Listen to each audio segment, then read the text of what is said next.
expecting that.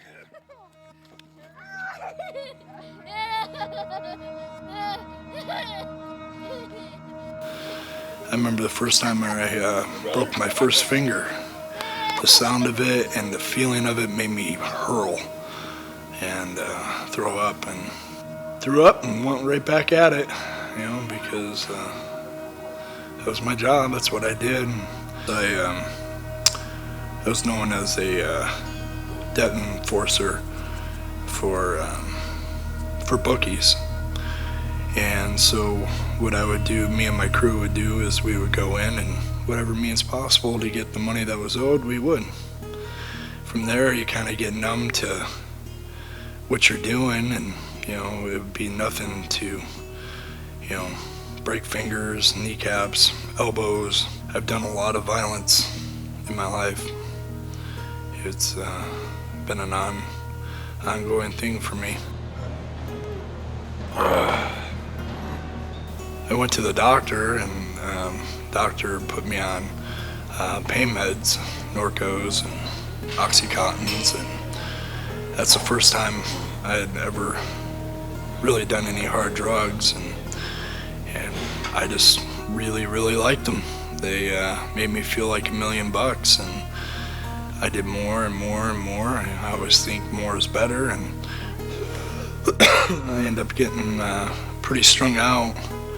I couldn't go more than 3 hours without doing something, or I'd start going through physical withdrawals. So eventually I got so strung out that I couldn't have my kids anymore.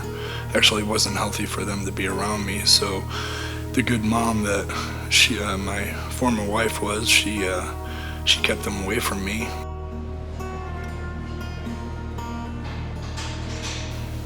When she started keeping the kids from me, I just downward spiraled. I was losing everything, but I was too strung out to do anything about it, to stop. I couldn't.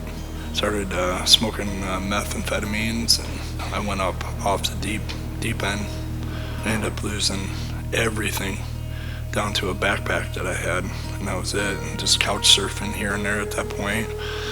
I'd been arrested about 27 times, and I've been in and out of county jail, and I had a bunch of felonies sitting against me, and ripping people off, breaking into cars, breaking into houses.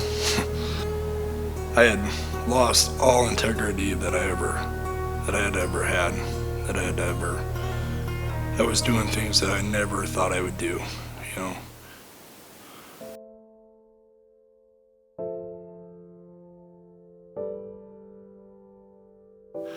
These church kids moved into the neighborhood, and there was just something different about them that really attracted me.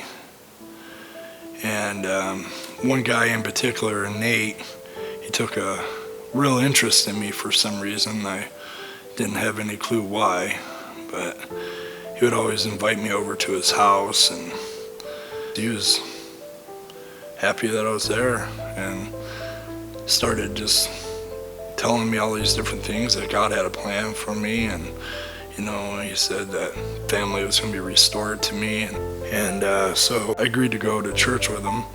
I couldn't even sit through a worship service without just bawling. I just knew that something was being stirred in my life again, my heart. I realize now what it was is hope. I had years hung over my head in prison, looking at going to prison for quite a few years. And the day of sentencing came up, and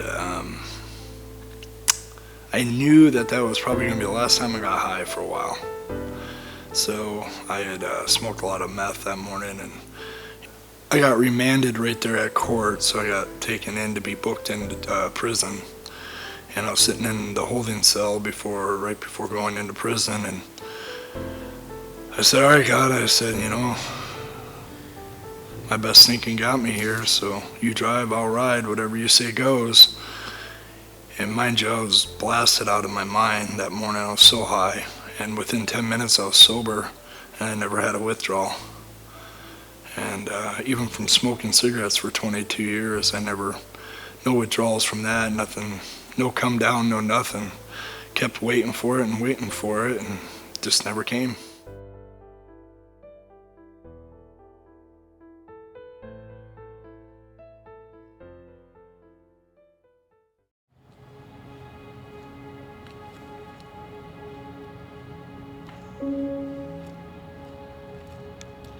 Came out on a Saturday. I hadn't talked to nobody, didn't have no visitors inside. Nobody wrote me letters.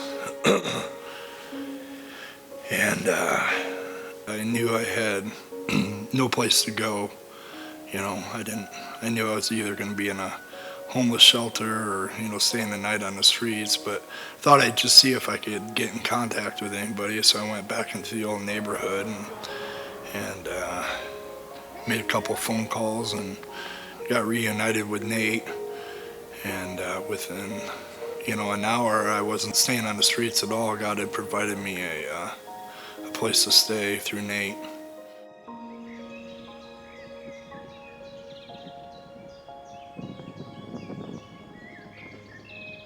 There was quite a few years that I just didn't see my children, and so I feel like just really making up with it.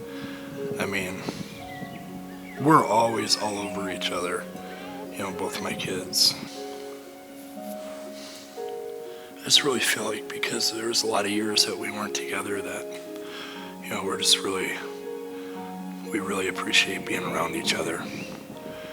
And because I don't get to see them as much as I like, we try to jam pack, and it just never seems like enough. I adore them. Now I get to really pour into them and keep them safe, and I stand proud when I'm watching over them.